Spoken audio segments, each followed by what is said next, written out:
The top stories tonight in Y News. Authorities are scrambling to bring aid to several areas in Visayas and Mindanao cut by Typhoon Odette as more residents are appealing for food and water amid the limited supply.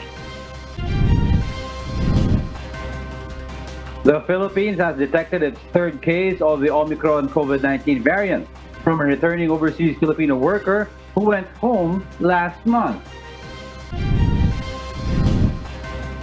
The national government is now having doubts that the country could reach the 54 million vaccination target by the end of this year. Good evening, Philippines and the world. Today is Monday, December 20, 2021. I am Hardin Delgado. Join us in the next hour as we deliver today's top stories around the Philippines and in other parts of the world. I'm Angelo Castro III. We are also seen in 1,935 satellite monitoring centers nationwide and via live streaming worldwide through the UNTV News and Rescue social media accounts and our website, untvweb.com. I am William Pino. First in the news. Typhoon Odette has caused millions worth of damages in many areas in the Visayas and Mindanao. However, the figures of the damage are likely to rise as more information comes from isolated regions. Leia Ilagan reports. Typhoon Odette caused an initial 343,454,774 million pesos worth of damage to infrastructure and agriculture across the Visayas and Mindanao. At least 54,783 houses were either totally or partially destroyed. 41 road sections and 4 bridge sections collapsed, along with 4 airports and 118 seaports were damaged, while 5,391.77 hectares of crops and many livestock and poultry areas were completely wiped out in the affected regions. This include Mimaropa, Western Visayas, Central Visayas, Eastern Visayas, Northern Mindanao, Davao Region, Caraga, and the Bangsamoro Autonomous Region in Muslim Mindanao. Communication lines were already restored in 106 areas out of the total 136 areas that encountered signal interruption. Meanwhile, 58 people were reported dead, 199 were injured, and 18 were missing due to Typhoon Odette, according to the NDRRMC, but the numbers are likely to rise. NDRRMC Chairman and Department of National Defense Secretary Delfin Lorenzana said he has directed the Armed Forces of the Philippines to deploy all its available assets to bring relief to the affected areas. He assured the public that all affected communities and families will be provided aid by the government. Leia Ilagan, UNTV, News and Rescue. We serve the people. We give glory to God. Meanwhile, the Department of Agriculture assures assistance will be provided to help our farmers, fishermen, and livestock owners recover from the damage. Over 1 billion pesos is allotted for assistance, which would include new seeds for farmers and boats for fishermen. Pwede rito yung repair and rehabilitation ng mga nasirang irigasyon, mga nasira na mga kung may nasira tayo ng mga rice mill o kung ano man na agricultural facility ay pwedeng gamitin itong pondo ng Quick Response Fund. Kung may mga namatay na hayop, pwedeng indemnify dito. Air and sea assets of the Philippine Air Force, Navy, and Coast Guard have stepped up the relief efforts in areas affected by Typhoon Odette. Janice Inhente report. The BRP Tubataha of the Philippine Coast Guard arrived in Central Visayas earlier today, carrying relief items to be distributed to residents affected by Typhoon Odette in the province of Bohol. It contains nearly 300 bags of rice, 4 drums of gasoline, solar and generator sets, including boxes of canned goods and instant noodles. Assistance was also delivered to residents of Negros Occidental in Western Visayas. 2 more PCG ships are en route to the Surigao del Norte part of Mindanao and other areas in the Visayas region, carrying food packs, blankets, hygiene kits, water, and others. The relief items are to be distributed to the victims in the said areas. 15 tons of relief items aboard the C-130 of the Philippine Air Force, including the supply of drinking water and foods, also arrived in Cebu. The entire forces of the Philippine Navy are also conducting relief operations, preparing food packs for residents affected by the typhoon. Meanwhile, several LGUs also provided assistance to Typhoon Odette victims in areas of Visayas and Mindanao. Naglarga ang mga personahe, ang atong mga nurses, doctors, ang atong mga responders dito sa Davao, ipadala dito sa Kabisayan aron na mutabang sa atong mga kaigsuonan dito nga ito na biktima sa bagyong Odette. Hopefully na makatabang itong dako sa atong mga kaigsuonan dito napita sa Kabisayan. Meanwhile, Civil Defense Western Visayas is activating its donation line for those who want to provide assistance to residents affected by Typhoon Odette. Those interested can contact the numbers posted on their Facebook page. You can also send your in-kind donations to the Philippine Coast Guard office. Contact their PCG Public Affairs hotlines posted on their Facebook pages or in PCG Civil Relations Service and PCG Logistics System Command. Odette victims are in need of water, food, hygiene kits, shelter and repair materials, clothes, medicines, and vitamins. Janice Inhente, UNTV, News and Rescue. We serve the people, we give glory to God. Meanwhile, several presidential aspirants have joined relief efforts for communities hit by Typhoon Odette. Meanwhile, some bets called on the national government to ramp up support for families displaced in the aftermath. Nel Maribuhok reports. Presidential aspirants took a break from politics to help in the relief efforts for the victims of Typhoon Odette.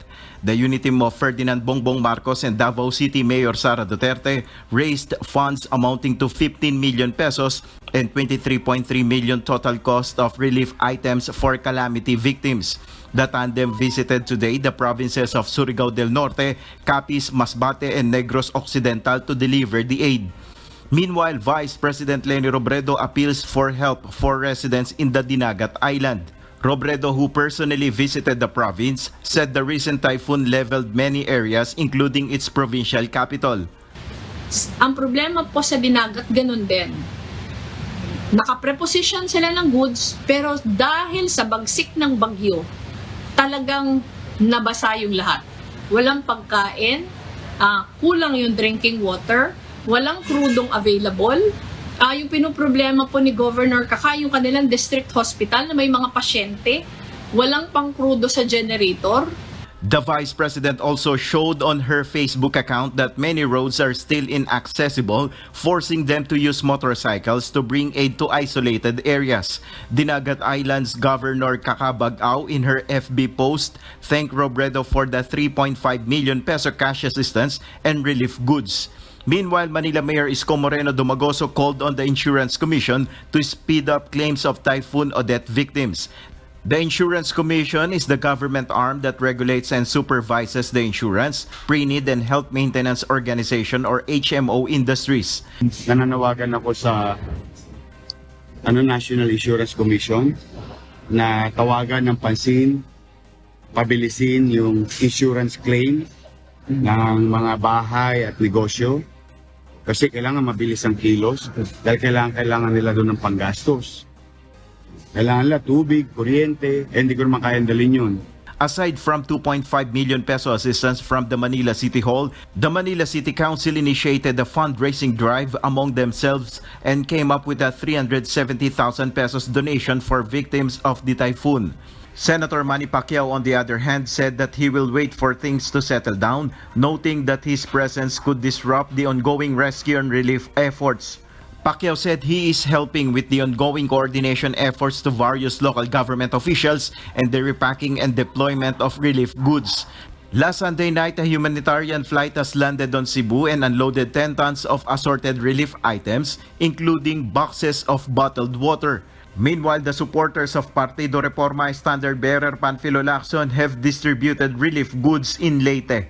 Nel Maribuhok, UNTV News and Rescue. We serve the people, we give glory to God.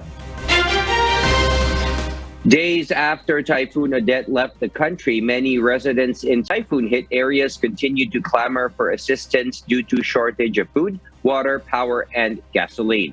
Eileen Cerudo reports. Typhoon Odette left the country with destroyed houses, collapsed bridges, and damaged livelihood. Amid the devastation in structures, livelihood, and agriculture, residents are now facing bigger problems due to shortage in supply of basic goods. Our kababayans in Palawan say there is limited supply in food and water. Bago po kami makakuha ng inuming tubig, kailangan pumila po sa mga refilling station na gumagamit lang po ng generator. So pipila po kami ng mga umaga ng 8 o'clock, makakauwi po ng pila. Hapon na po yun, pero limitado po sa 2 container lang po ang pwedeng ipamigay. Kasalukuyan po kaming nawala ng tubig, kuryente, at saka ng signal po. Meron din po kaming mga kababayan ngayon na hirap po sa pagkain at wala po silang matuluyan. Sobra po ang hirap ng sitwasyon dito sa amin ngayon. Majority of the areas in the province still have no electricity and line of communication while people remain stranded due to damaged bridges. Others opt to walk for hours just to get home to their families. Due to inaccessible line of communication, relatives also call for help in reaching their loved ones. Nanawagan po ako ng tulong sa national government kasi po hindi pa namin nakikita ang aming mga kamag-anak na nasa Puerto at nasa Rizal po, kung nasaan man po sila. Sabi sa akin na walang daw communication sa Puerto Princesa, wala rin kuryente at saka tubig. Nag-worry lang po ako dahil kasi ilang araw na po wala pa rin po kami communication ng pamilya ko. In Cebu province, residents also face the lack of gasoline supply. It has been 3 days since Typhoon Odette slammed the province, but around 80 gasoline stations remain closed. There are long queues just to get water, and power supply is still down after several power lines were damaged. Nabot mi dire, nanawad og tubig, way tubig sa Guadalupe, ay tubig pero dugay mahuman. Among style ma'am, kung maligo mi, among isod sa balde, ang among inugas kay mo pa among plus sa CR. The Department of Energy has called on several electric power companies to expedite repairs. So karon, nagpatabang na ta sa iba na utilities. Meralco magpadala ng 150 plus na personnel para mutabang pag-restore ng power. No? Dili lang tao ay padala nila. Padala rin nila na equipment.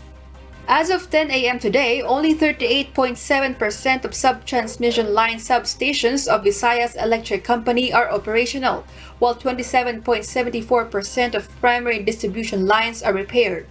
Families in southern Leyte are also facing shortage in food, water, and gasoline.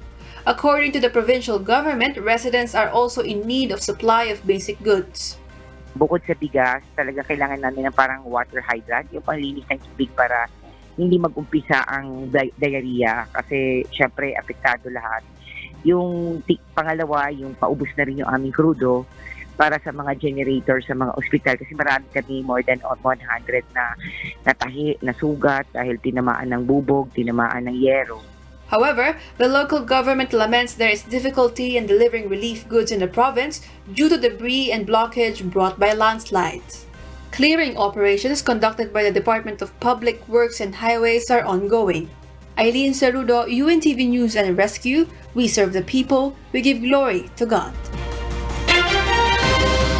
The Department of Health has confirmed a third case of the Omicron variant who is currently under home quarantine. Authorities have also identified 3 close contacts of the individual. Aiko Miguel reports. A 36-year-old male returning overseas Filipino worker arrived from Mactan, Cebu International Airport last November 28 via Qatar Airways with flight number QR924.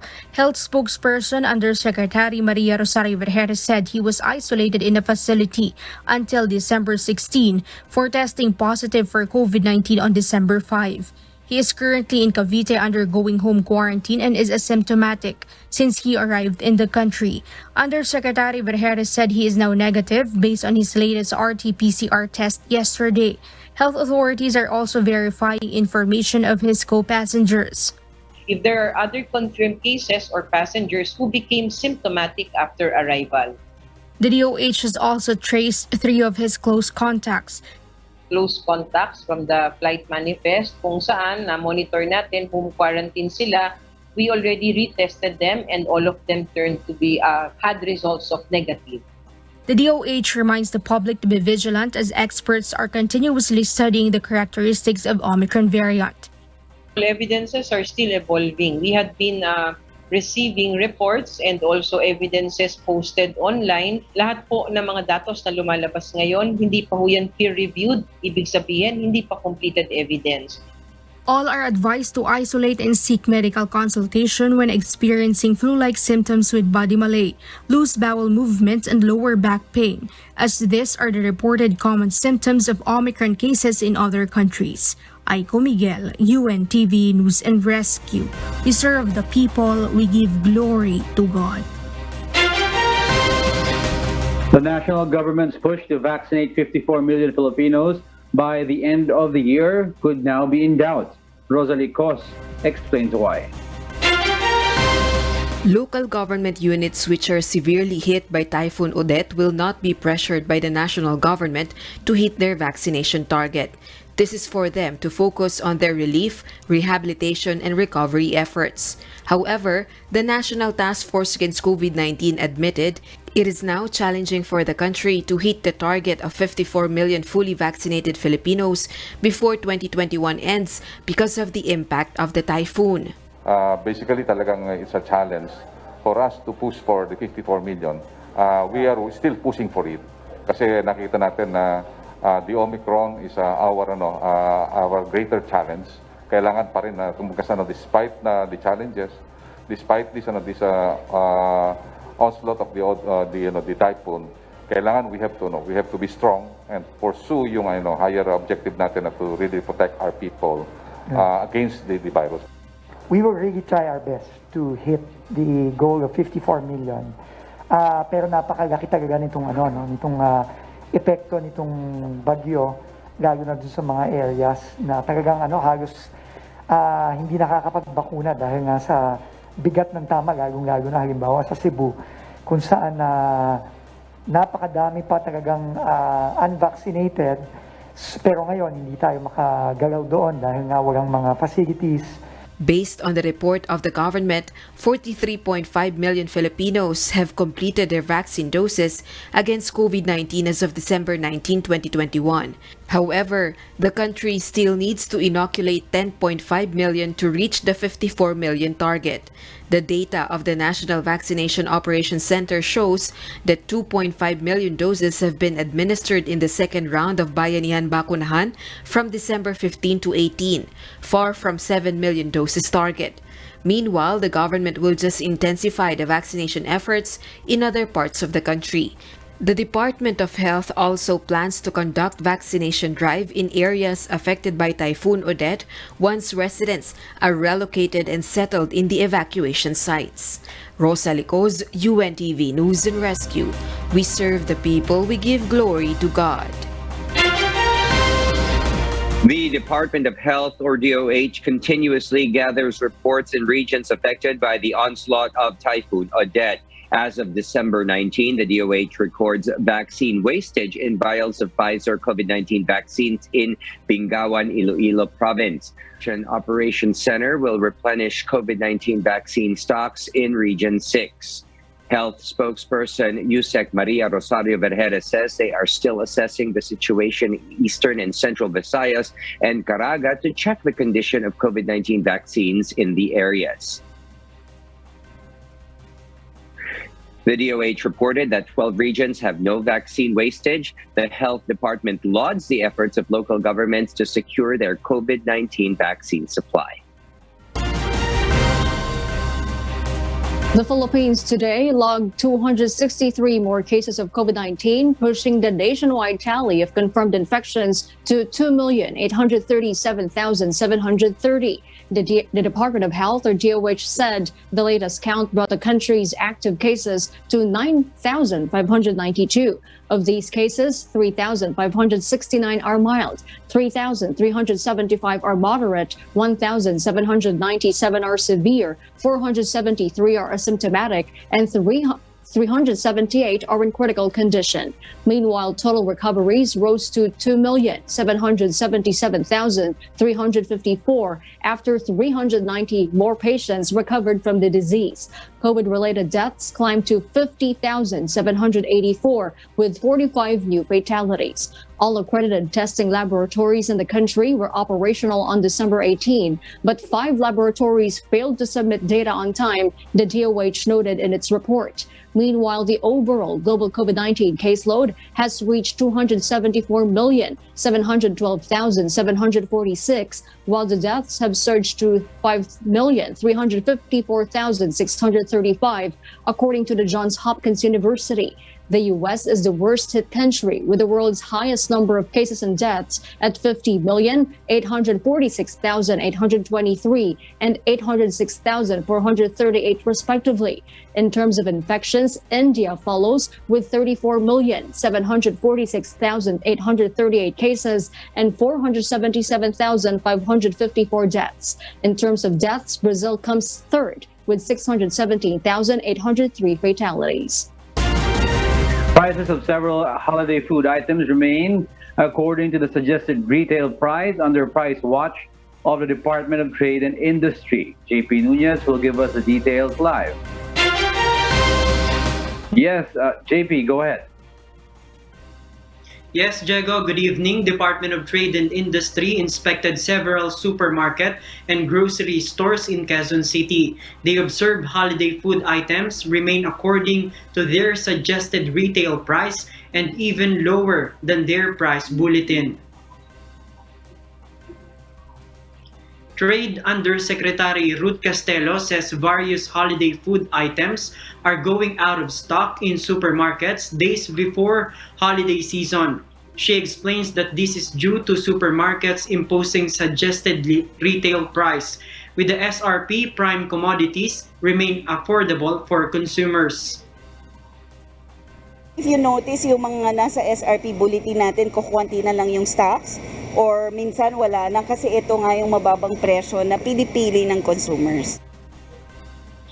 As of today, spaghetti pasta cost 19 pesos to 92.50 pesos per 200 grams up to 1 kilogram and 22 pesos to 76.25 pesos per 250 grams to 1 kilogram of spaghetti sauce. Macaroni costs 18 to 75 to 89.25 pesos per 200 grams to 1 kilogram. Hamon costs 158 to 1,120 pesos per half kilo and a kilogram, while queso de bola costs 200 pesos to 429 per 350 grams to 750 grams. Cheese costs 49.50 pesos to 269.50 pesos per 165 grams to 900 grams, 21.50 pesos to 207.85 pesos for sandwich spread per 80 ml to 470 ml, while mayonnaise costs 28 pesos to 169 pesos per 80 ml up to 700 ml. DTI advises consumers to visit their suggested retail price bulletin on their official website at www.dti.gov.ph to give them idea of prices that goes with their budget. Kung mahalaga din yung kasi katulad niyan, pandemic, hindi naman lahat can afford. Tapos kung tataas pa sila, paano na yung mga ibang yung nasa laylayan? Paano nila ma-afford yung ngayong Christmas pa naman? Sobrang halaga kasi para sa budget, para alam mo kung magkano itatabi mo, tsaka yung iaalat mo talaga sa pagbili.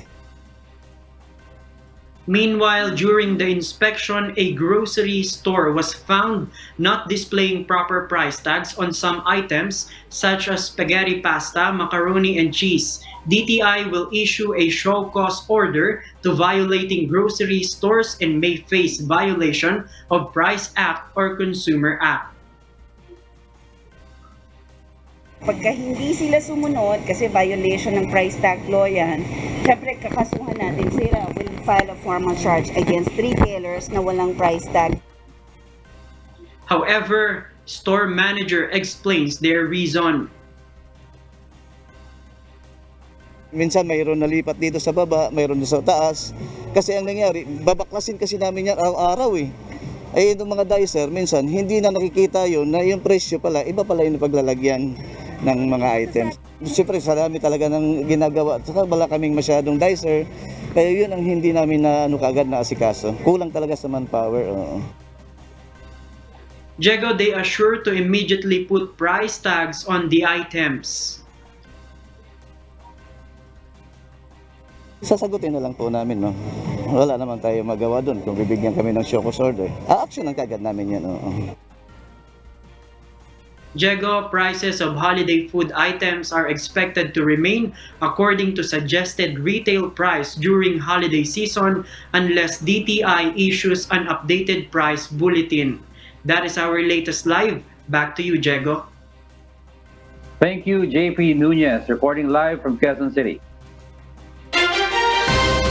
A certificate of candidacy cancellation case filed against former Senator Ferdinand Bongbong Marcos Jr. is now deemed submitted for resolution. Dante Amento will tell us why live.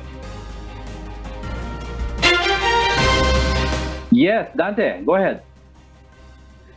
Good evening, Diego. The petitioners and respondent over a COC cancellation case of presidential aspirant Ferdinand Bongbong Marcos Jr. filed their respective memorandum before the Commission on Elections today. In a 100-page memorandum, petitioners detailed their arguments, urging the poll body to cancel Marcos's COC, and after which exclude the respondent's name from list of presidential candidates for the 2022 elections. They stressed BBM's allegedly material misrepresentation in his COC that he is eligible to run as president. The petitioners argued Marcos's failure to file income tax returns, which allegedly crime involving moral turpitude, which constitutes perpetual disqualification from holding public office. Meanwhile, in their memorandum, Marcos's camp asks the poll body to dismiss the petition for allegedly lack of merit. The respondents stressed the Court of Appeals decision that there was no perpetual disqualification imposed on BBM based on a ruling by the Supreme Court in the case of Republic of the Philippines versus Ferdinand Marcos II and Imelda Marcos that failure to file tax returns is not an offense, which involves moral turpitude. Meanwhile, COMELEC spokesperson Director James Jimenez says, though both parties submitted their memorandum, the poll body has not set a timeline for the resolution of the case. Is there an indicative timeline? There is none. This will really depend on the appreciation of the division of the evidence that's presented to them, the memoranda that's presented to them. And I really can't say how long they will take to come to a decision. So. Meanwhile, Diego, in a statement last Saturday, Marcos's spokesperson, Attorney Vic Rodriguez, reiterated all cases filed are merely nuisance petitions. And that's our latest live from Quezon City. Back to you, Diego. Thank you, Dante Amento, reporting live from Quezon City. For the news abroad, the World Health Organization says the Omicron variant is now detected in 89 countries and cases are doubling up. Meanwhile, Germany recommends tightening travel restrictions on United Kingdom. Ia De Vera will give us the details live. Good evening, Ia. Good evening, Elsie. The World Health Organization states that Omicron COVID-19 variant doubles up in 1.5 days to 3 days in locations with reported community transmission. According to Dr. Maria Van Kerkhove of WHO, they are seeing an increased growth rate of Omicron over other variants. In terms of transmissibility, we are seeing a really increased growth rate of Omicron over other variants of concern. These are some of the sharpest increases that we've seen to date. We do know that it has what we call a growth advantage over Delta, and what this means is that we're seeing a large increase in cases where Omicron is detected. WHO also noted that Omicron is spreading significantly faster in countries with high vaccination rates, though it is not yet clear if the rapid spread of the variant is due to high transmissibility compared to previous variants or is evading existing immunity or a combination of both. Dr. Kerkhove added that WHO is still learning about the severity of Omicron variant and soon to tell if it is more or less severe. So it's early to tell whether or not Omicron is more or less severe, but we do have some initial reports that it is less severe. Now, don't be fooled. Even if we have a virus that causes less severe disease, this virus can affect vulnerable populations. Meanwhile, the German government wants the country to implement stricter travel measures to slow the spread of the Omicron variant after the government announced they will impose travel restrictions on travelers from UK. To fight against COVID-19, the health officials recommend stricter government policies to control the infection process and to speed up the country's booster vaccination program as Omicron cases are doubling up in the country every 2 to 4 days. Slightly slower than the spread in UK, but faster than any previous variants. The country's National Disease Control Center, the Robert Koch Institute or RKI, included Britain to the list of virus variant areas late Saturday local time. Also, it means that regardless of vaccination status, anyone from UK traveling to Germany will undergo mandatory quarantine for 14 days. Elsie? Thank you, Ia De Vera, live from New Zealand. More than 21,000 Malaysians are displaced and sheltering in relief centers since yesterday, as the country have experienced the worst flooding in years. Ruth Bahe will give us the updates live. Go ahead, Ruth. Elsie, continuous heavy rains hit Malaysia over the weekend that resulted in 2 to 3 meter deep floods across the country. Prime Minister Ismail Sabri Yaakob said the rainfall over the past day was equivalent to the total rainfall in a month in a normal condition. The Prime Minister personally visited the flood-torn state of Selangor, the most affected state in the country, with at least 15,000 people displaced. In Pahang, continuous rains have threatened to cause several rivers to overflow. 9,800 Malaysians here were now in 155 relief centers across the state. While flood-affected residents in Kelantan state rose to more than 3,600. Other states that are submerged in waters are Terengganu, Melaka, at Negeri Sembilan. Meanwhile, major roads and a highway leading to the capital Kuala Lumpur were closed, while authorities are still clearing up. Prime Minister Yaakob announced an initial sum of 100 million ringgit budget, or 1.1 billion pesos for house and infrastructure repairs, and will also provide financial aid to affected households. Back to you, Elsie. Thank you, Ruth Bahe, for that live report. People in Sudan are calling for an entirely civilian political leadership and the military coup's downfall. Maeve Dog will tell us why live. Yes, Maeve? LC protesters across Sudan have displayed their lack of trust and rejection of any power-sharing agreement to the coup, as they waved the Sudanese flag and showed photos of those who were killed in the protests since the October takeover. Under the power-sharing arrangement reached 3 years ago, coup leader General Abdel Fattah al-Burhan was due to step down as head of state last month. General Burhan has defended the coup, stating that the military only acted to prevent a civil war from escalating, as political groups incited civilians against security forces. He further stated that Sudan is still committed to the democratic transition, with elections planned for July 2023. Elsie? Thank you, Mavian Dog, reporting live from Australia.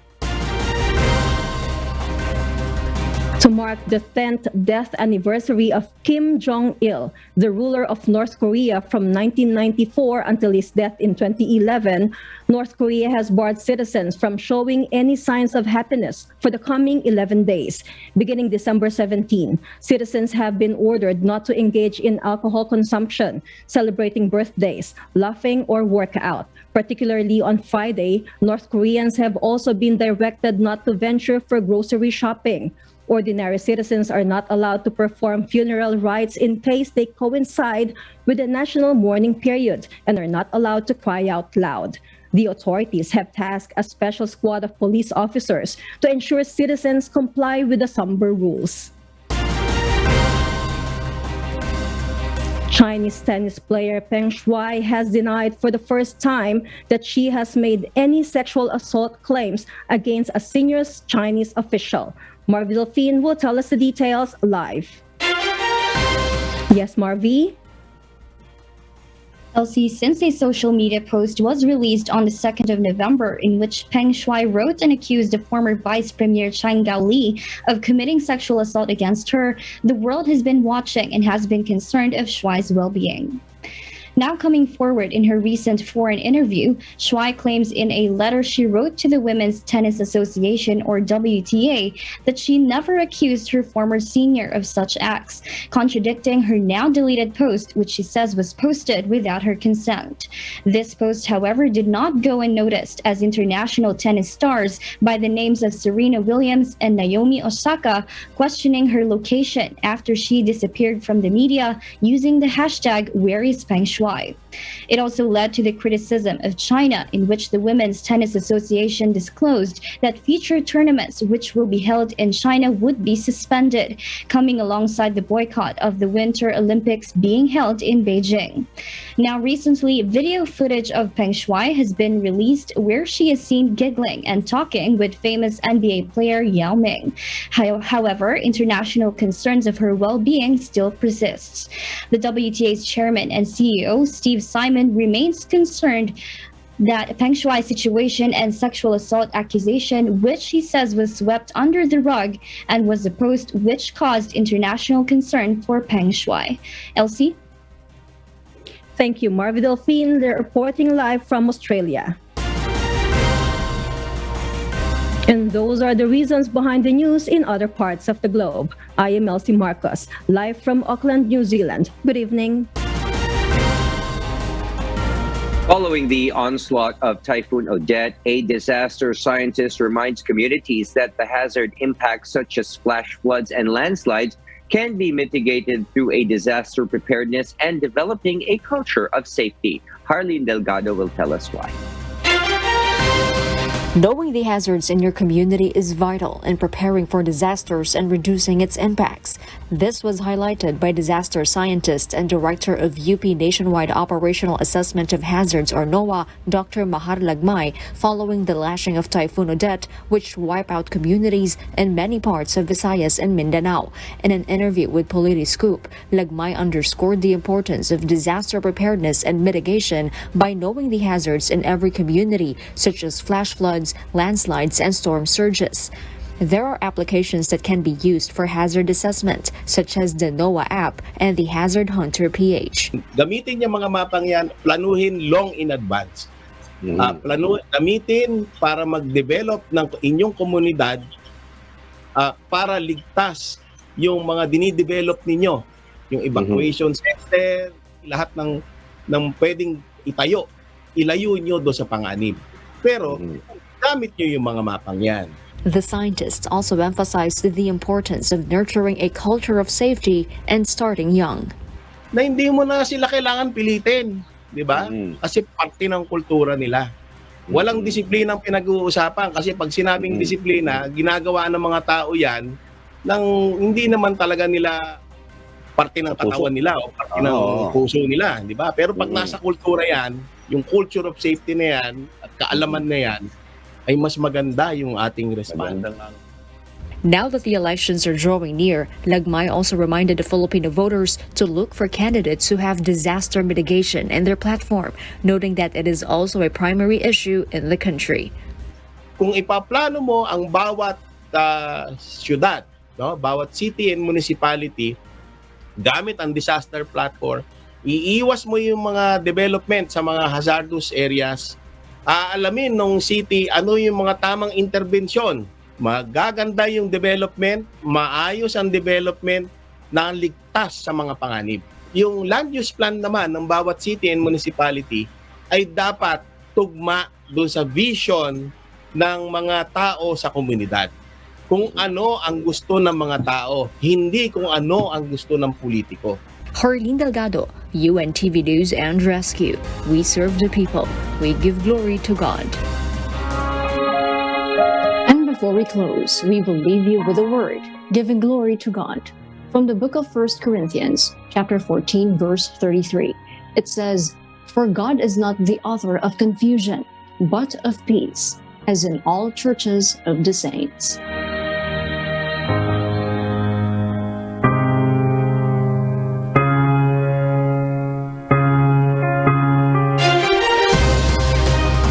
And those are the reasons behind the news, December 20, 2021. I am Harleen Delgado.